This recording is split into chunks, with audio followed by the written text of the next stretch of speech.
7 ayat 172. Bismillahirrahmanirrahim.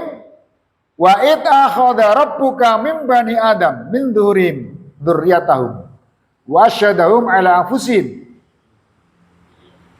Dan ingatlah ketika Tuhanmu Allah mengambil dari anak-anak Adam, keturunan-keturunan Adam, ngambil janji kepada keturunan-keturunan Adam.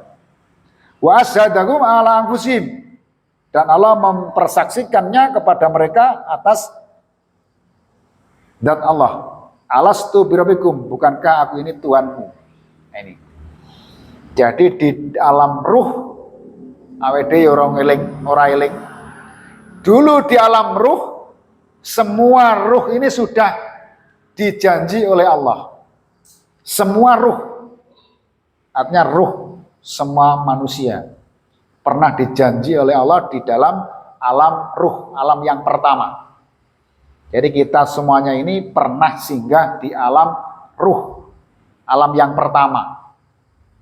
Jadi alam itu ada 5, 1 alam ruh, 2 alam rahim, 3 alam dunia, 4 alam barzah, 5 alam akhirat. Dulu ketika kita masih ada di alam ruh, Allah sudah mengambil janji kepada kita semua sebagai keturunan daripada anak Adam. Apa janji Allah? Di sana Allah mempersaksikan kepada semua ruh, alastu birabbikum, wahai para ruh, bukankah aku ini Tuhanmu? Qalu, para ruh menjawab, bala, betul ya Allah, Engkau adalah Tuhan kami. Syahidna, kami menjadi saksi. Nah, ini.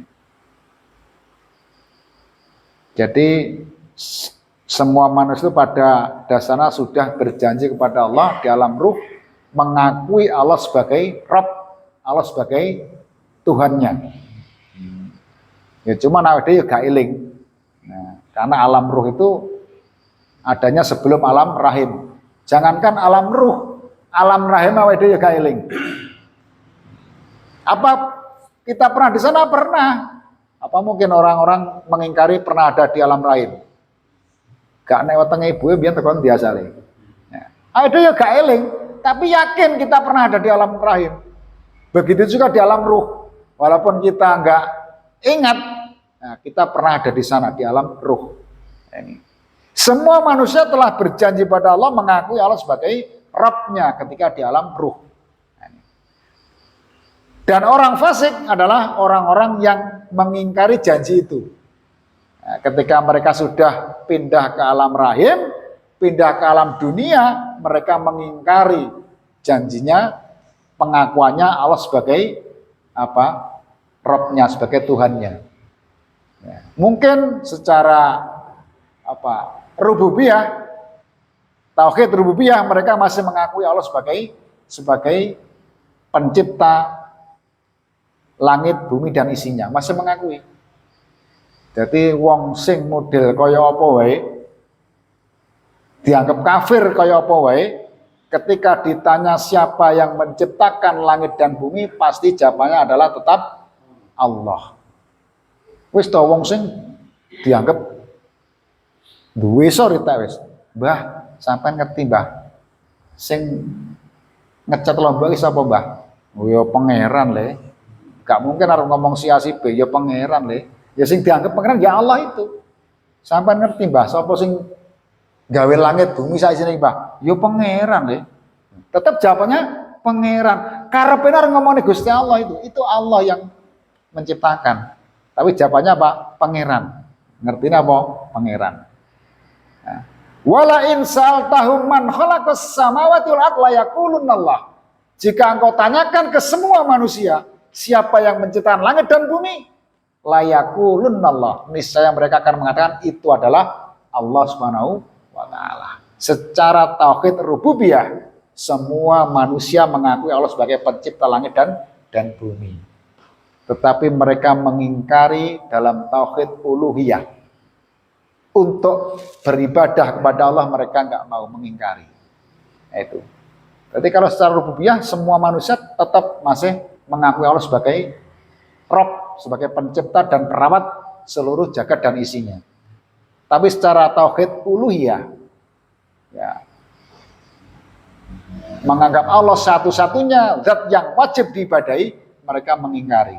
Nyembah Allah nyuwijake, kadang-kadang sih moh, ya sih nyembah kai dan lain sebagainya. Itulah namanya mengingkari janjinya kepada Allah. Nah, sudah berjanji bersaksi bahwa Allah sebagai Tuhannya, tapi kongkon ibadah mereka moh mengingkari. Itulah namanya orang-orang yang fasik. Jadi fasik iya bolone iblis. Iblis itu tahu Allah sebagai Rabb, Allah sebagai pencipta alam semesta dan lain sebagainya. Tapi iblis kan menentang ketika disuruh Allah diperintahkan untuk hormat kepada Nabi Adam. Karena menentang hingga iblis dikatakan apa? Ya aba wastakbara wa kana minal kafirin, karena menolak perintah Allah. Allah katakan wastakbara wa kana minal kafirin. Iblis itu sombong dan dia termasuk orang-orang yang kafir kata Allah. Enggak pantas ada di surga, suruh keluar dari surga. Karena enggak pantas surga itu ditempati orang-orang yang sombong. Nah ini sombong. Jadi makanya Rasulullah mengatakan la yadkhulul jannata man kana fi qalbi misqala dzarratin min kibrin.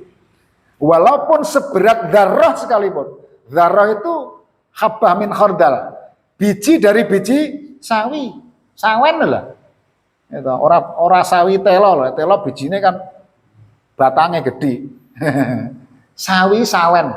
Bijinya seperti apa? Ya kaya indrenge bako kurang cilik mungkin. Kesombongan seberat biji sawi sekalipun, ini kata Rasulullah nggak akan bisa untuk masuk dalam surga Allah. Nah, karena surga Allah nggak pantas untuk ditempati orang-orang yang sombong. Ini, maka hati-hati. Jadi jiwa sombong itu kecil sekalipun, ini menghalangi seorang untuk masuk dalam surga Allah. Nah, ini.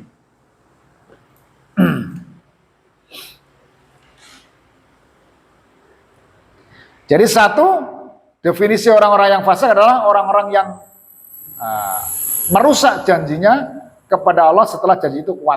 Artinya melanggar perintah Allah, menentang perintah Allah untuk beribadah kepada Allah, mereka nggak mau. Ini termasuk orang-orang yang fasik. Ini satu. Jadi termasuk daripada orang fasik ini termasuk orang-orang kafir masuk di dalamnya. Orang munafik termasuk di dalamnya. Wong kafir, wong munafik ini termasuk kategori orang-orang fasik. Yang kedua, wa yaqtauna ma amarallahu bi ayyusala. Definisi daripada orang-orang yang fasik kedua adalah orang-orang yang memutus apa yang diperintahkan Allah untuk disambung. Yakni memutus tali silaturahim, tali persaudaraan. Jadi kan kita diperintahkan untuk menyambung tali silaturahim. Nah, wong fasik justru memutus hubungan itu. Nah, ini. Jadi wong fasik ini ya orang-orang yang senang memutus hubungan tali silaturahim. Allah perintahkan itu untuk disambung, jangan sampai putus. Justru orang fasik sebaliknya memutus tali kerabat. Nah, jadi mula namanya ada hubungan nasab, ini harus selalu disambung. Namanya tali silaturahim. Yang ada nasabnya ini jangan sampai putus. Nah, juga persaudaraan sesama muslim ini juga harus selalu disambung. Karena kategori ahli, ya, kalau ahli itu bukan hanya keluarga, bukan hanya ada hubungan nasab. Kita sama iman, sama muslim, ini juga termasuk ahli. Dan harus selalu disambung juga.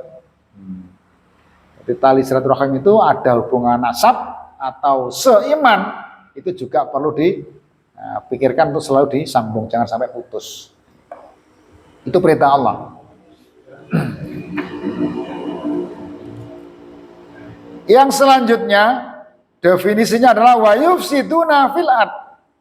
Orang-orang fasik itu kegemarannya mereka membuat kerusakan di muka bumi. Membuat kerusakan di muka bumi, ora kok bumine di doser, bumine dicakuri karo eskapator, enggak. Merusak dalam arti membuat kemaksiatan di muka bumi. Itu namanya membuat kerusakan di bumi, membuat kemaksiatan di muka bumi. Melanggar peraturan Allah itu namanya berbuat kerusakan di muka bumi. Ya, aturan Allah enggak dihiraukan, larangan Allah diterak, itu namanya berbuat kerusakan di muka bumi. Itu pekerjaan orang-orang yang fasik. Ulaika humul khasirun, nah, merekalah orang-orang yang akan mendapati kerugian. Nah, jelas rugi. Mungkin di dunia belum merasa rugi, tapi ketika kembali di hadapan Allah, jelas mereka orang-orang yang rugi, orang-orang yang tidak punya tabungan kebaikan sedikit pun di hadapan Allah. Nah, gak ono apa-apa nih. Nah, ketika mulai gak disangu ning kono ya piye nasibe ya wis sampeyan iso mbayang nih. Pulang di hadapan Allah nggak punya bekal sama sekali, apa yang mau ditukar dengan surga? Nggak ono. Ya, akhirnya rugi. Ya. Ketika nggak punya apa-apa, yang ada cuma beban dosa, ya udah malaikat diperintah Allah, khudhuhu faghulluhu. Tangkap mereka wahai malaikat, ikat mereka. Sumal jahim as-salhu, kemudian masukkan ke dalam neraka jahim. Malaikat kongkon nyekel, kongkon ngerante, kon belenggu, kon mlebokne nang neraka jahim. Iki wong sing rono gur nggawa dosa ora nggawa pahala blas. Nah ini. Jadi sambutannya kereng malaikat. Khudhuhu faghullu sumal jahim as-salhu. Suma fi silsilatin dzar'uha sab'una dzira'an. Rantai untuk membelenggu orang-orang yang pendosa itu panjangnya sab'una dzira'an, 70 dzira'. Rantaine dawane tinggi ngikat wong harus 70 dzira'. Suma fi silsilatin dzar'uha sab'una dzira'an. Fasluku sing nyencang sing ngiket wong kafir besok kuwi panjang rantainya adalah berapa? 70 dzira'. Dzira' sak lengan. Sak lengan ini sak dzira'. Kalau 70 berarti ini kali 7 kali 70. Gampangnya piro iki ya dawane dzira'. Lengan kita. Mungkin 60 sampai 70 mungkin. Ya. Kali 70 lagi. Dawa. Diupet-upet nggih nyancang wong sitok. Ya kira-kira gak sobah.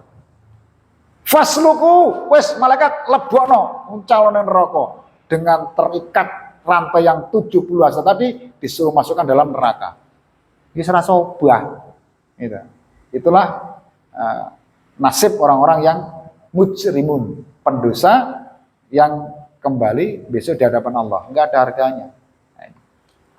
Maka disebut ulaika humul khasirun. Mereka orang-orang yang pendosa, yang rugi.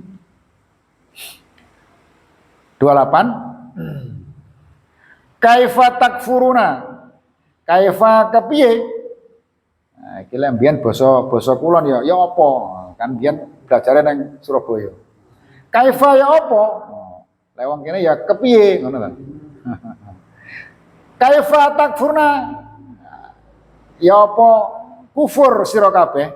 Kepiye kok iso kufur sira kabeh? Billahi kelawan Gusti Allah. Wa kuntum lan ana sira kabeh kamwatan mati. Fa ahyakum mongko nguripi sapa Allah ing sira kabeh. Summa yumitukum banjur utawa nuli mateni sapa Allah ing sira kabeh. Summa yuhyikum nuli nguripi sapa Allah ing sira kabeh. Summa ilahi nuli marang Gusti Allah iku turjauna dibalake sira kabeh. Ini. Jadi ini pertanyaan Allah kepada kita, kepada manusia yang seneng kufur. Kaifa takfurun? Kepiye kok kowe kabeh iki iso kufur marang Gusti Allah? Kok iso kafir marang Gusti Allah piye? Padahal kata Allah, wa kuntum amwatan. Sadurunge menungso iki urip ning donya, biyen lho iki mati. Ya, masih dalam tulang sulbi bapak-bapak kita masih berbentuk sperma. Duh, masih belum hidup ini sperma. Kita dulu sebelum ada di dunia masih ada di tulang sulbi ayah kita masih berbentuk sperma. Dulunya kami itu hanya status sperma, mati. Nyatane lek darani urip ceblok ning ndi-ndi ya gak iso ngalih. Gitu. Kecer nang ndi gak iso pindah. Itu namanya disebut mati oleh Allah. Masih berbentuk sperma. Kemudian dari sperma Allah jadikan kita bercampur dengan ovum milik ibu kita ada di rahim. Nah, prosesnya berlanjut kita menjadi segumpal darah umur 40 hari. Selang 40 hari berikutnya jadilah segumpal daging. Selang 40 hari berikutnya daging ini sudah ada tulang. Nah, maka ketika sudah usia 4 bulan wujud janin komplit, Allah tiupkan roh, wis ana nyawane, wis ana jasate, ana nyawane. 9 bulan 10 hari kemudian Allah lahirkan ke dunia. Masih dalam keadaan lemah. Kurung iso apa-apa, ya ora nggawa apa-apa. Bayi ki tas lahir, nggawa apa njajal? Apa nggawa sepeda motor Vario? Apa nggawa expander? Gak duwe apa-apa. Klambi sak suwek ora duwe. Lek gak ditulungi, ya gak iso apa-apa. Kan banyak sekarang bayi-bayi sing diguak umpamane kae. Deleh kardus, deleh pinggir dalan, bisa apa bayi? Lek gak sing nulung ya mati rubung semut. Ya, kan banyak kejadian bayi yang dibuang. Kemarin di Banyuwangi, deleh kardus, deleh emper toko. Ya sing nemu wong sing beneh ditemu diopeni. Kalau nggak ada yang nemu, ketika di dalamnya tegalan, rubung semut ya mati, nggak berdaya. Itulah manusia pada awalnya. Bagaimana kalian bisa kufur padahal dulunya kamu seperti itu? Nah, asalnya dari sperma, kemudian jadi bayi yang masih lemah. Fahyakum, maka Allah menghidupi kamu. Sawise dadi bayi duwe ruh diuripi karo Gusti Allah. Sawise lahir ning donya ya masih dalam keadaan lemah. Kemudian diopeni ibuke dadi balita, dadi anak-anak, dadi remaja di sekolahne sampai pinter, ya, kemudian dewasa, akhirnya ya nikah, ya duwe anak meneh, anaknya gede dadi bapak, dadi metuwa, akhirnya dadi mbah. Nah, kemudian wis dadi mbah, dadi buyut. Nah, wis tuwa akhirnya summa yumitukum dipateni meneh karo Gusti Allah. Wis katek lek urip wae. Mulai dari lahir sampai dadi buyut umpamane. Summa yumitukum dimatikan lagi oleh Allah. Kontra entek dipateni meneh. Nah, kita hidup di dunia ini ada masanya. Ajalum musamma, ada waktu yang telah ditentukan oleh Allah. Berapa waktu yang ditentukan kita nggak tahu. Berapa umur kita di dunia nggak ngerti. Nggak mesti wong kudu mati tua, nggak mesti. Sing mati nom ya akeh. Nah, apa rumasane sing nom gagah-gagah sik suwi matine? Belum tentu. Apa sing peh tuwek terus disi? Belum tentu. Kadang sing nom yo disi yo akeh. Karena jatah kita di dunia nggak ada yang tahu. Oh. Jadi pas sing nom jak ibadah angel. Allah ibadahnya kangge wong tuwek-tuwek. Ngaji kangge wong tuwek-tuwek. Aku sik nom sik dawa wektune. Belum tentu. Apa nom kira-kira sik suwi ya nggak tahu. Takdir Allah itu rahasia Allah. Nah, makanya ketika kita nggak tahu rahasia Allah, mbuh nom mbuh tuwek, mari kita berlomba menuju kebaikan. Mbok menawa sing nom ki gak dawa umure wis duwe sangu. Mbok menawa sing tuwa ki sik dawa umure ya tambah akeh sangune. Nah, gitu.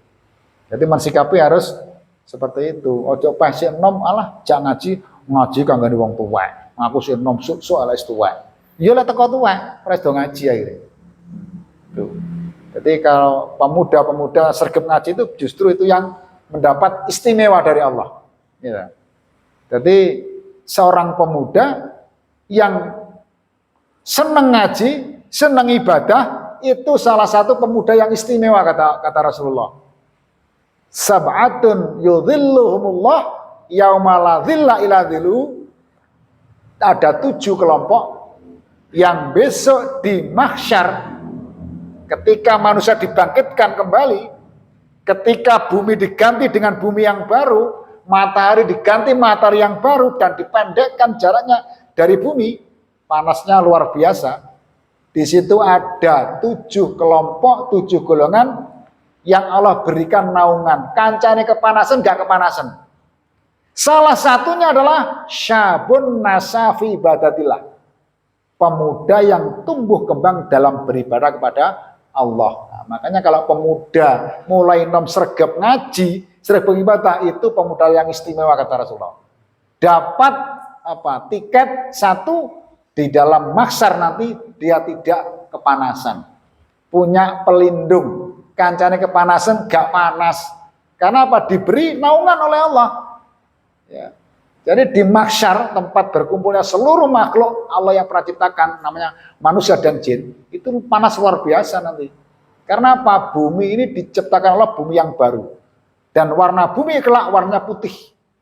Bukan bumi yang sekarang hitam, merah, dan sebagainya. Bumi kelak di akhirat warnanya putih.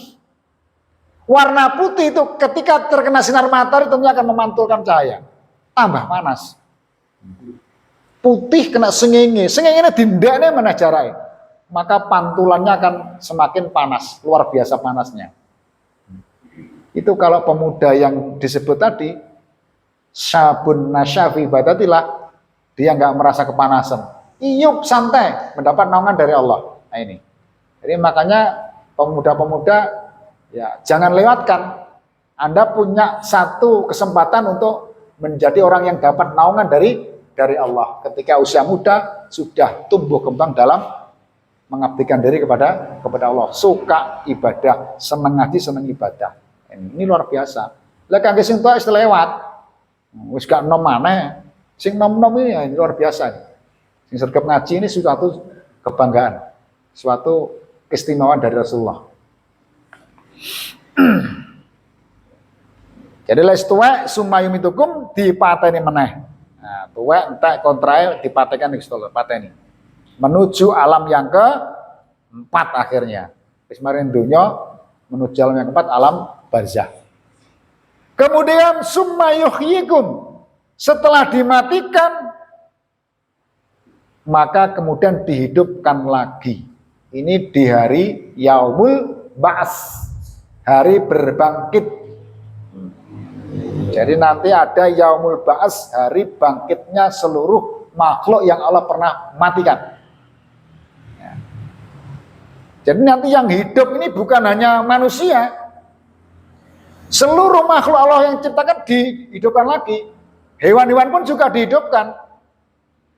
Manusia kabeh mulai Nabi Adam sak turun-turun sampai akhir zaman hidup mana sing mati-mati, diuripi meneh. Begitu juga dengan hewan-hewan diuripi meneh. Nah, urip kabeh. Tetapi khusus untuk hewan-hewan setelah dihidupkan kembali maka ditiup oleh malaikat menjadi debu dan musnah. Jadi hewan-hewan nanti ketika hari berbangkit, tiupan trompet yang kedua ini menghidupkan makhluk yang pernah mati. Tiupan sangkakala pertama, trompet Israfil yang pertama itu untuk membunuh semua makhluk hidup. Watane kabeh sebul, mati kabeh. Tiupan yang kedua menghidupkan lagi. Jadi yang pernah mati, dunya mati urip meneh, kabeh urip meneh. Tetapi untuk para hewan-hewan ketika sudah dihidupkan kembali, maka ditiup lagi oleh malaikat, diperintah Allah, mereka menjadi debu yang berterbangan, lenyap lagi. Itu hewan dijadikan debu oleh Allah. Ya. Sehingga apa? Sehingga manusia yang kafir, manusia sing kufur, nah, besok hewan-hewan ini didadekne lebu. Krana wong kafir ki bakal entuk siksa, dia mengharap ya laitani kuntu turoba. Ya Allah, kula ngarep-ngarep dadi lebu ae. Dadi ora enek sanksine. Ya Allah, kula kok pengen dadi lebu wae kaya hewan-hewan sing jenengan dadi lebu, gak ada resiko. Ya laitani kuntu turaba dalam Al-Qur'an. Duh, saya berharap menjadi debu saja. Karena apa? Hewan-hewan yang dijadikan debu gak ada tanggung jawab, gak ada siksane. Jadi semua hewan nanti akan dijadikan debu oleh malaikat dengan izin perintah Allah. Jadi manusia sing kafir berharap enak dadi hewan ayo disebul dadi lebu bar wis gak ono resiko. Lah awake dhewe dadine manusa maneh tapi bar dilebur neraka. Nah, ini. Jadi mengharap menjadi seperti hewan yang gak ada resiko. Ya. Jadi hewan-hewan semua nanti akan dijadikan debu oleh Allah. Ya. Tetapi di dalam surga itu Allah akan memberi semua keinginan para hambanya yang dimasukkan surga. Umpama sing ning donya niki senengane kaya Pak Prayit umpamane nyen sewu. Senengane ngopeni manuk. Padahal manuk-manuk kan disebul kabeh dadi lebu. Dilebur kabeh dadi lebu. Lek ning donyane senengane open-open manuk umpamane. Weh ocane murai batu umpamane. Ya Allah, kula niki teng donya seneng ngopeni manuk ya Allah. Kula jenengan paringi manuk ya Allah sing pinter ngoceh. Dihadirkan kembali Allah burung yang diminta itu. Jadi menurut permintaan. Hewan akan ada di surga menurut permintaan orang yang meminta. Sing senengane Pak Tris ngopeni wedhus kowe. Jala wedhus diwae Pak Tris, aja kuwatir. Nah, dihidupkan lagi sesuai permintaan. Karena Allah itu mengabulkan semua permintaan ahli surga. Pada umumnya hewan-hewan itu dilenyapkan, dilebur menjadi debu. Nah, mongko wong musyrik, wong kafir sing dilebur neraka, penak dadi hewan ae, ditiup dadi lebu, wis gak ono resiko, gak disiksa. Nah, ya laitani kuntu turaba. Duh, saya berharap menjadi hewan yang dilebur jadi debu saja. Gak ono siksane. Nah ini. Ya ora iso. Menungso tetep dadine menungso disiksa meneh. Sing kafir disiksa. Ndi makanya.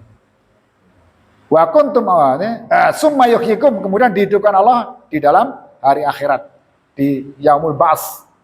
Summa ilahi turjaun, kemudian terhadap Allah mereka akan dikembalikan. Nuli marang Allah bakal dibalekake sira kabeh, dikembalikan semua kepada Allah. Nah ini kabeh awake dhewe bakal dibalekne balik marang Gusti Allah. Krana asale teko kono. Lah jenenge balik kan asalnya dari sana. Kita kembali ke sana itu karena kita asalnya dari sana. Karena asalnya kita dari Allah. Innalillah wa inna ilaihi rajiun. Kita ini semua milik Allah. Innalillah, kita semua adalah milik Allah. Wa inna ilaihi rajiun, dan kita semua akan kembali kepada Allah. Aja kleru lek ucapne nggih. Kadang-kadang apa? Pengumuman mati kan pakai istirja itu. Buanter ke speaker kleru meneh. Innalillahi wa inna lillahi meneh. Nah, itu keliru. Yang pertama innalillah, kami ini adalah milik Allah. Wa inna ilaihi. Yang kedua ilaihi aja lillahi. Wa inna ilaihi, dan kami semua ilaihi terhadap Allah rajiun akan kembali. Ya, istirja buanter lewat speaker nyiarno wong mati keliru. Gitu. Innalillahi wa innalillahi rajiun gitu. Kan sering saya dengar tuh. Keliru itu. Yang kedua ilaihi bukan lillahi. Lillahi itu yang pertama. Krono gak paham.